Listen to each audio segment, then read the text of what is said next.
శ్రీమాత్రే నమః. ఓం నమ శివాయ. మేము మా అక్కళ్ళ ఇంటికి వచ్చామండి, మహాదేవపురం. మా అక్క అమెరికా వెళ్తుంది. మేము వచ్చామని మా అక్క చేపల కూర వండిందండి. ఉల్లిపాయలు కోసి 2 పచ్చిమిరకాయలు కోసాం.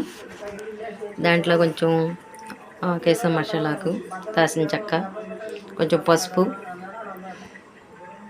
వేసామండి. దాంట్లో కొంచెం మగ్గనిచ్చామండి. తర్వాత అల్లం వెల్లుల్లిపాయ పేస్ట్ కొంచెం వేసామండి. ధనియాల పొడి, ధనియాలు, దాల్చిన చెక్క వేసామండి. తర్వాత ముక్కలు వేసి కొంచెం మగ్గనిచ్చాం. తర్వాత ఏమో చింతపండు పులుసు పోసామండి. చక్కగా తీసి పోసుకోవాలి. మామిడికాయలు వేసుకోవచ్చు కానండి, మామిడికాయ ముక్కలు సన్నగా కోసుకుని వేసుకుంటే చాలా బాగుంటాయి. కాకపోతే ముదరలేదండి, లేతగా ఉన్నాయి. అంత టేస్ట్ ఉండవని చింతపండు వేసాము.